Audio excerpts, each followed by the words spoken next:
Olá, queridos, que a graça e a paz de nosso Senhor e Salvador Jesus Cristo esteja convosco. Louvo a Deus pela sua vida, você que está nos acompanhando no canal da Primeira Igreja Batista, aqui no YouTube.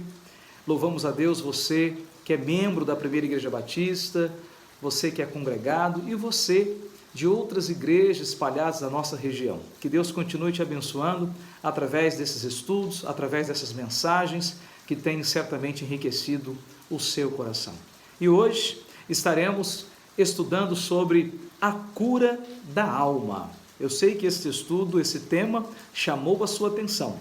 Por isso, não deixe de se inscrever no canal e deixar o seu like aí, tá certo?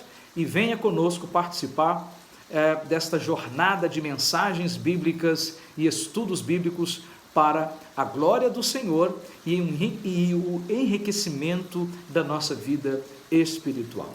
Por isso, eu queria convidar você, nesse momento, para abrir a sua Bíblia no Salmo de número 142 e leremos apenas o verso de número 7.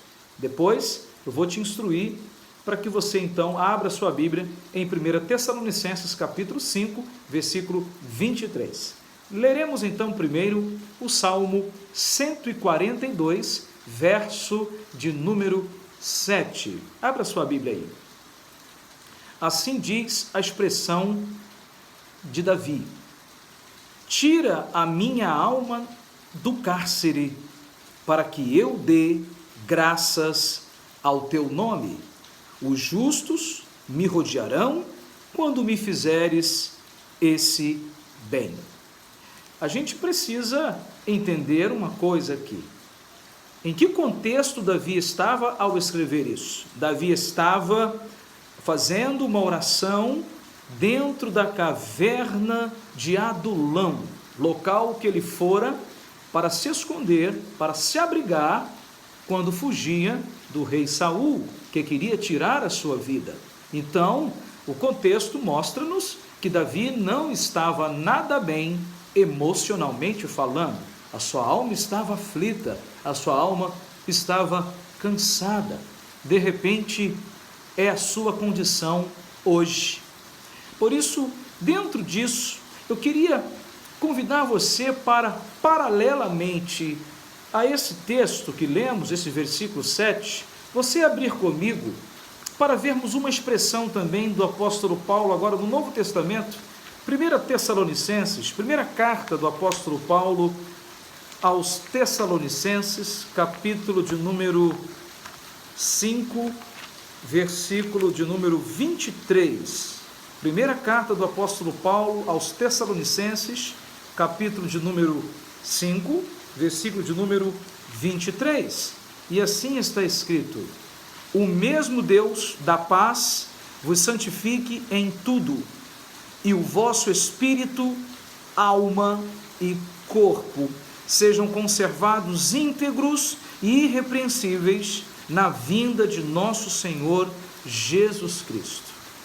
O apóstolo Paulo, ao escrever à igreja de Tessalônica, ele, além de tantas expressões, ele registra essa, de que a vida dos cristãos deve estar plenamente conservada em 3 áreas da sua vida: espírito, alma e corpo. Justamente na alma que muitas das vezes se abate, como a alma de Davi se abateu. E ele disse ao Senhor: tira a minha alma da prisão. E eu queria com você, nesta jornada, nós, nesse momento, estudarmos um pouco acerca das complexidades da alma humana.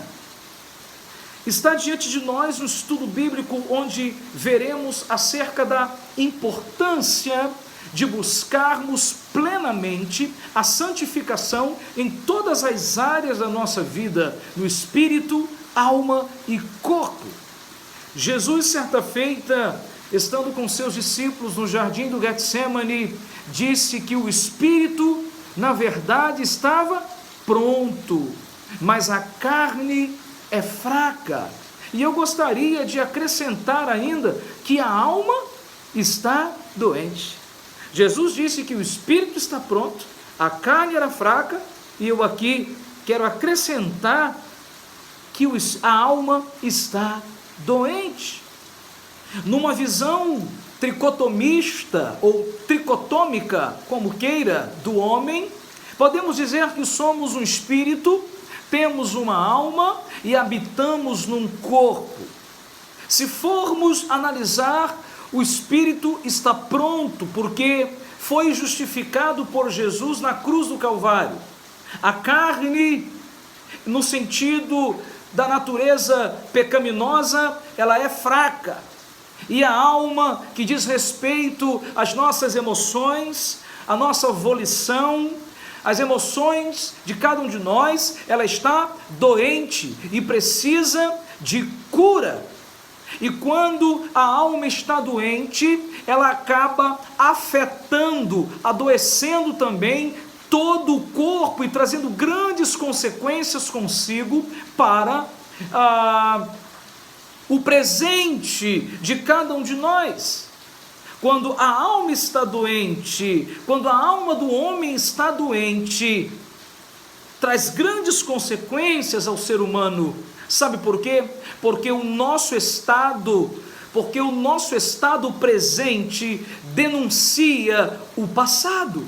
O presente de cada um de nós é reflexo, muitas das vezes, de um passado. Por isso, a importância de cuidarmos das nossas emoções, porque mesmo salvos por Jesus, podemos estar presos a fatos do passado, como por exemplo, conflitos, complexos, fobias, traumas e todo tipo de acontecimentos que não gostamos nem de mencionar, nem de lembrar, mas pelo poder do Espírito Santo, e em nome de Jesus, podemos receber total libertação e cura para todas as enfermidades da alma e das nossas emoções. Quando recebemos a Jesus como Senhor e Salvador da nossa vida, naquele momento, Ele começou ali uma boa obra em nós. E a cada dia que se passa, Ele está trabalhando em nós para completar essa obra. Obra esta que Paulo vai mencionar quando escrevera a sua carta aos Filipenses, capítulo de número 1, versículo 6, porque Paulo diz assim: aquele que começou a boa obra há de aperfeiçoá-la até o dia de Cristo Jesus.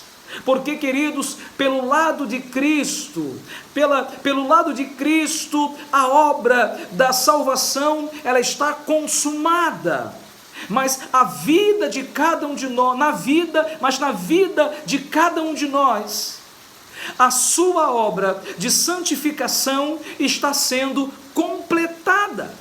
E o trabalho do Senhor, através do Espírito Santo, a obra do Senhor através do Espírito Santo em nossas vidas, e que nós também devemos cooperar nesse operar do Senhor, sabe qual? É tirar o que ainda pertence à velha vida em Adão e colocar tudo o que pertence à nova vida em Cristo. O agir do Espírito de Deus na vida do homem, claro, com a cooperação dele, com a cooperação de cada um de nós, vai permitir que a velha vida em Adão seja removida e vai sendo implantada a nova vida em Cristo. Porque mesmo quando cremos em Jesus e nos arrependemos de uma vida independente e rebelde contra Deus, e passamos a viver uma nova vida, é comum, mesmo assim, nos depararmos com conflitos interiores, como pecados secretos, vícios, lembranças negativas que atormentam até hoje, complexos. Quantas pessoas cheias e tomadas de complexos, de medos, ira, inveja, traumas, decepções, depressões, que são coisas que simbolizam ataduras que precisam ser removidas da alma. E essas lutas interiores podem ter tanto suas raízes no fútil procedimento que nossos pais nos legaram, como também pelas práticas do pecado em que vivíamos outrora, no passado. Queres ver? Abre comigo na primeira carta do apóstolo Pedro, primeira carta do apóstolo Pedro, a carta universal, capítulo de número 1. Primeira carta do apóstolo Pedro, no capítulo 1, versículo de número 1, versículo 18, 1 Pedro capítulo 1, versículo 18, diz assim: sabendo que não foi mediante coisas corruptíveis, como prata ou ouro, que fostes resgatados do vosso fútil procedimento que vossos pais vos legaram. Versículo de número 14, diz assim, voltando um pouquinho: como filhos da obediência, não vos amoldeis as paixões que tinham anteriormente na vossa ignorância. Então, duas coisas Pedro fala aqui. Os pais legaram, versículo 18, os pais legaram coisas, procedimentos terríveis na vida dos filhos. E versículo 14 vai dizer: paixões que outrora havia na nossa maneira de viver, na nossa ignorância. Então, queridos, podemos ver que existem lutas que são oriundas das raízes do fútil procedimento que nossos pais nos legaram, como também pelas práticas do pecado em que vivíamos outrora. O que acontece é que andamos tanto tempo numa vida rebelde contra Deus, andando em delitos e pecados, que agora precisamos, o homem em maneira geral, ele precisa se submeter a uma completa obra de libertação que Deus deseja fazer no interior de suas vidas. E todo esse procedimento de cura e libertação da alma denomina-se a santificação, que o Espírito Santo efetua em nós, à medida que permitimos Ele operar nas nossas vidas e, excepcionalmente, na nossa alma. Mas, para isso, é importante entendermos que em Cristo nós temos tanto uma posição como uma experiência. Vejamos, a nossa posição em Cristo é que nele já somos salvos e libertos. Mas no que tange, no que diz respeito à nossa experiência com Cristo, é que devemos viver uma vida salva e liberta no dia a dia. Ou seja, a praticidade, a prática de uma vida liberta. Ou seja, devemos trazer a nossa posição espiritual em Cristo para a nossa experiência diária com Cristo. Porque, segundo falou o apóstolo Paulo aos Filipenses, a obra que o Senhor começou em nós, Ele está completando a cada dia. Por isso, não somos perfeitos, é bem verdade. Mas olha, o perfeito habita em nós e está nos aperfeiçoando e realizando uma obra que está em pleno andamento.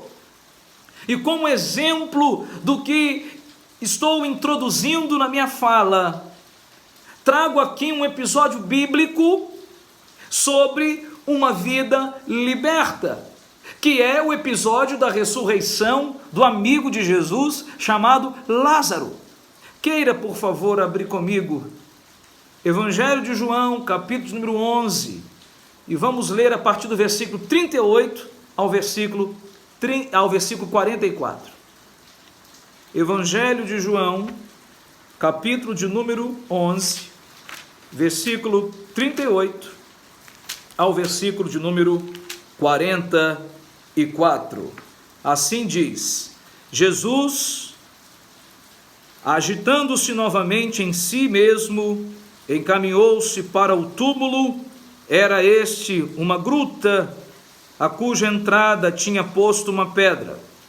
Então ordenou Jesus: tirai a pedra. Disse-lhe Marta, irmã do morto: Senhor, já cheira mal, porque é já de 4 dias.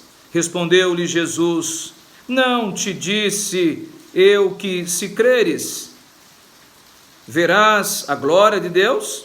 Tiraram então a pedra, e Jesus, levantando os olhos para o céu, disse: Pai, graças te dou porque me ouviste. Aliás, eu sabia que sempre me ouves, mas assim falei por causa da multidão presente, para que creiam que tu me enviaste. E tendo dito isto, clamou em alta voz: Lázaro, vem para fora. Saiu aquele que estivera morto, tendo os pés e as mãos ligados com ataduras e o rosto envolto num lenço. Então lhes ordenou Jesus: desatai-o e deixai-o ir. Que episódio maravilhoso! E dentro do que lemos agora, precisamos então analisar algumas coisas, trazendo para a nossa realidade de vida. Em primeiro lugar, anote no seu coração, o versículo de número 39. Consta que Jesus mandou tirar a pedra e Jesus disse para Lázaro. Jesus, voltando aqui para o versículo 39, leia comigo. Então ordenou Jesus: tirai a pedra. E disse-lhe Marta, irmã do morto: Senhor, já cheira mal, porque já é de 4 dias. E você então sabe que Jesus gritou, dizendo: Lázaro, venha para fora.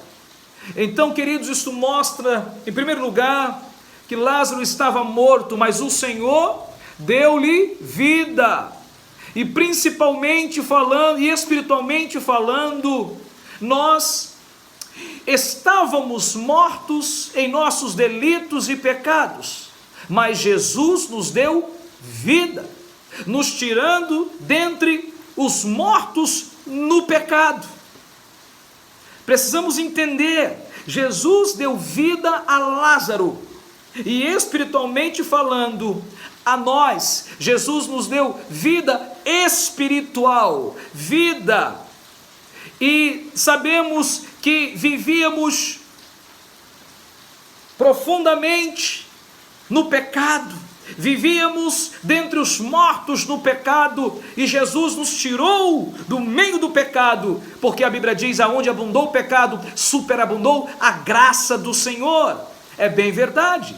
Mas em segundo lugar, o Senhor chamou Lázaro pelo nome. Nós lemos aqui que o Senhor disse: Lázaro, vem para fora. E Ele também nos chama, trazendo isso para nós, para a nossa realidade. Ele também nos chama pelo nosso nome, como fez com tantos que Ele conhecia, além de Lázaro. Como, por exemplo, Deus chamou Samuel pelo nome, Deus chamou Moisés pelo nome, Jesus chamou Saulo pelo nome, Jesus chamou Zaqueu pelo nome. Ou seja, o nome está associado ao caráter, e ninguém conhece tanto o nosso nome, ninguém conhece tanto o nosso caráter como o Senhor. Ele sabe do nosso nome, porque conhece a nossa vida, porque Ele nos conhece por completo, e por isso nos chama pelo nome. Agora, independentemente do problema que estejamos enfrentando, para nos dar a libertação, independente do túmulo, independente da circunstância, Ele nos chama pelo nome, para nos libertar de toda e qualquer circunstância. O Senhor chamou Lázaro para fora, e ele saiu. O texto diz, no versículo de número 44, que ele saiu de lá. Lázaro saiu do túmulo. E assim somos nós, quando recebemos vida do Senhor, em meio às circunstâncias do pecado em que vivíamos, e saímos do túmulo que nos aprisionava numa situação sem esperança, porque o Senhor tem vida, e vida em abundância para nos dar, Por isso, Ele nos tira de circunstâncias que parecem ser o nosso fim, para nos trazer a libertação. Amém.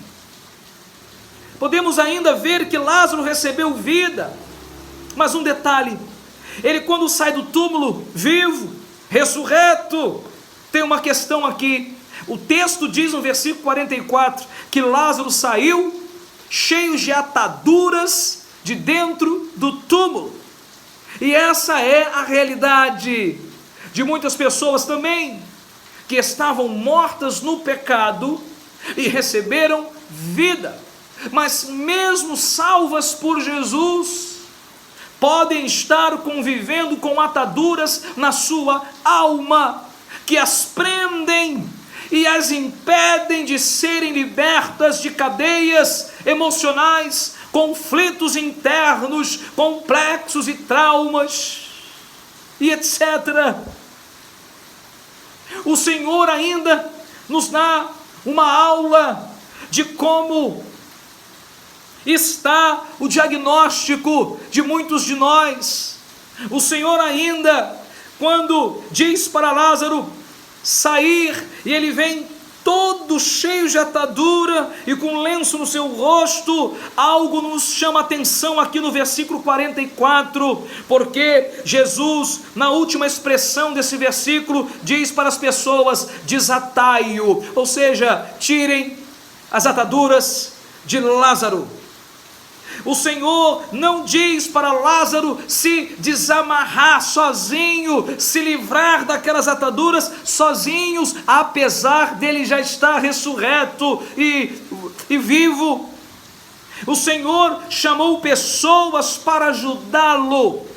E isso nos mostra que no processo de libertação da vida do homem, no processo de santificação das nossas vidas, Deus sempre usará pessoas para nos ajudar a tirar as ataduras, a remover aquilo que nos cega e libertar as emoções que muitas vezes está prendendo você, está prendendo o homem, está prendendo cada um de nós, as ataduras da alma, porque o Senhor quer nos libertar das emoções que nos deixam presos ao passado. Pastor, e como Deus opera em nós a libertação? Vamos ver isso. Para responder, devemos conhecer como Deus criou o homem. O homem é constituído de 3 partes: espírito, alma e corpo. E aí, segundo nos mostra o apóstolo Paulo, lá em 1 Tessalonicenses capítulo 5, versículo 23, que nós lemos, que o homem deve ser achado plenamente conservado em espírito, alma e corpo, que são áreas da vida humana que precisam ser irrepreensíveis. Quando nós olhamos lá em Gênesis capítulo 2, versículo 7, que diz que assim o homem foi criado. Vejamos, do pó da terra.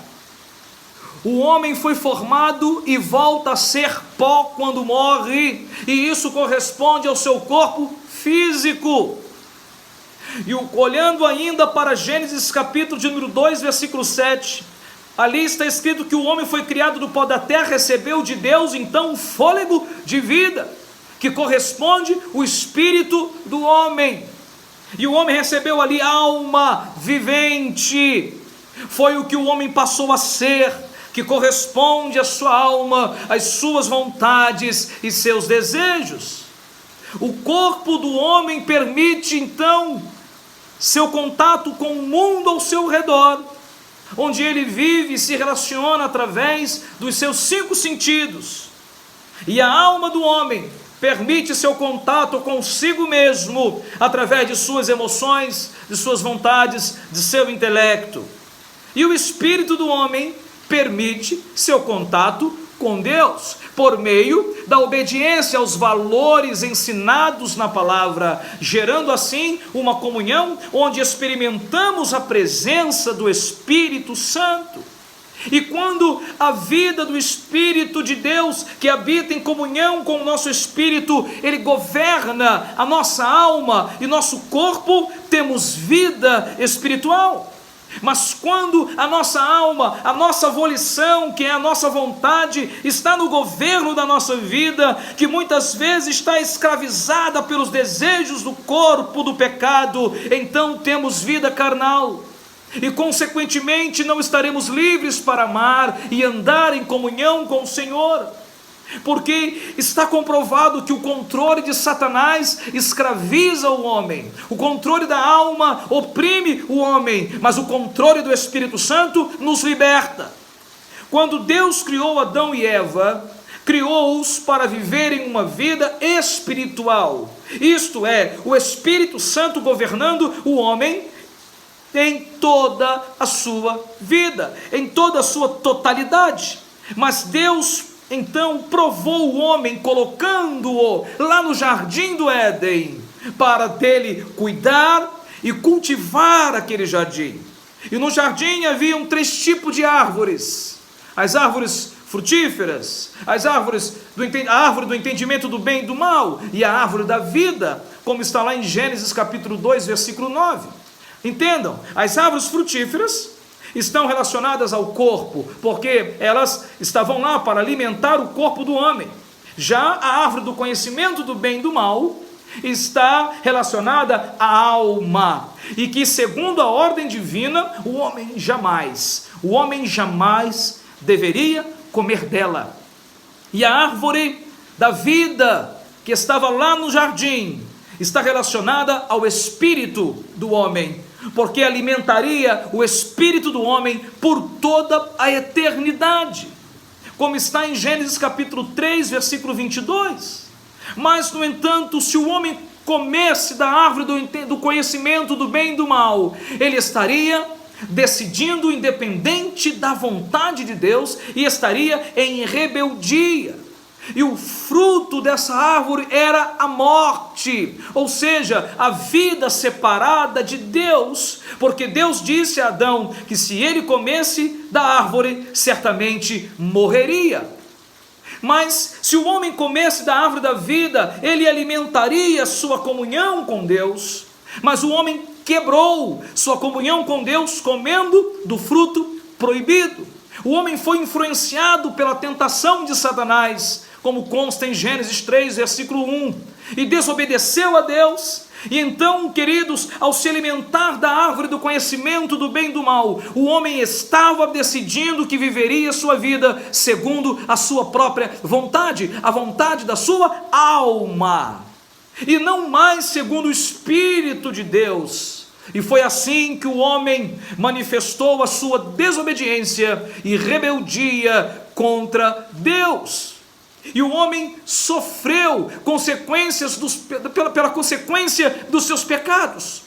Como Deus tinha falado que ele morreria e esta morte o separaria de Deus eternamente. Portanto, a partir desse ato de desobediência, o homem estaria agora morto espiritualmente, perderia a vida espiritual, perderia sua comunhão com Deus e estaria sujeito ao domínio, à influência, ao ataque do diabo e seus demônios. E em relação à sua alma, o homem se tornaria rebelde à vontade de Deus, teria uma natureza pecaminosa, enfrentaria conflitos, doenças emocionais. E em relação ao corpo, o homem agora teria que enfrentar a morte física, envelhecimento, doenças, trabalho duro, dores de parto e sofrimentos dos quais Deus não havia planejado para o homem.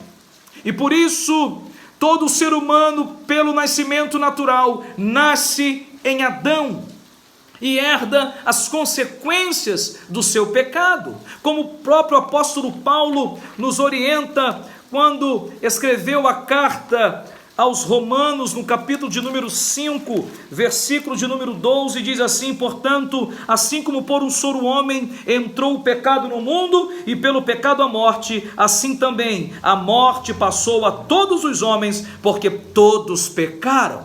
Por isso, a alma de todo homem está debaixo do jugo do pecado, da condenação do pecado, do poder do pecado, cheio de conflitos e de enfermidades. E é neste estado que chegamos ao Senhor, cansados, abatidos, sobrecarregados, como ovelhas que não têm pastor, perdidos e condenados.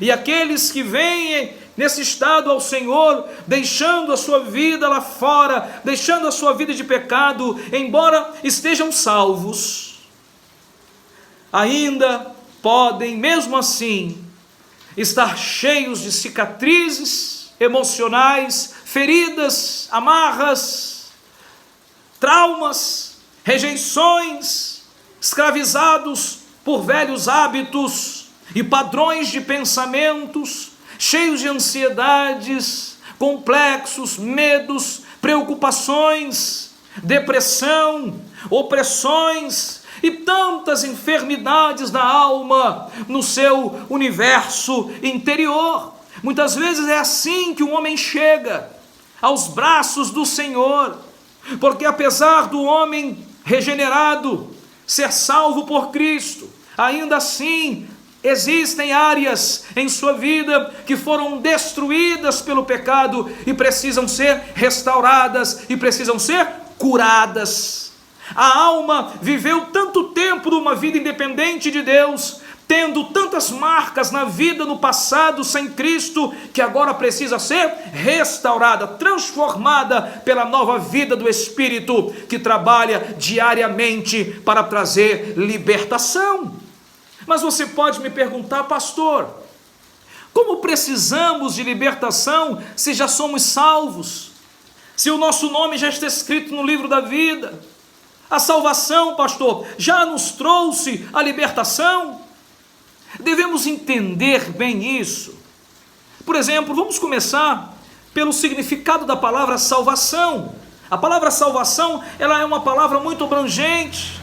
E ela é um processo em nossa vida, não no sentido que precisamos alcançar, mas que já alcançamos pelos méritos da obra vicária de Cristo Jesus, e agora somos salvos em 3 aspectos que vão se completando, e que são eles: a justificação, onde Deus nos considera justos por causa do sacrifício de Jesus, um justo morrendo pelos justos, e ao derramar o seu sangue, nos purifica de todo pecado e nos faz sermos aceitos por Deus, como o próprio Paulo escrevera aos Romanos capítulo 5, versículo 1, fomos justificados pela fé e temos paz com Deus, por isso somos aceitos por Deus, pela obra de justificação que Jesus realizou para nós.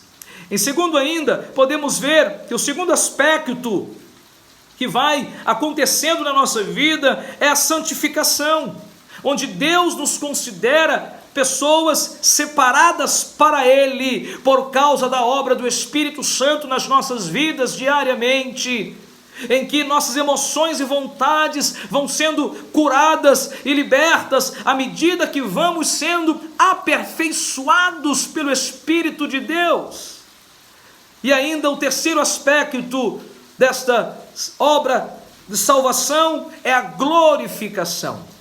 A glorificação é uma obra que ainda será consumada quando Deus nos revestirá com um corpo glorioso como o de Jesus. E aí receberemos assim um novo corpo, agora incorruptível, para vivermos por toda eternidade, como Paulo mesmo, ao escrever sua carta aos crentes da igreja dos Filipenses, no capítulo 3, versículo 21, pôde dizer: o qual transformará o nosso corpo de humilhação para ser igual ao corpo da sua glória, segundo a eficácia do poder que ele tem de até subordinar a si todas as coisas. Bem, precisamos concluir.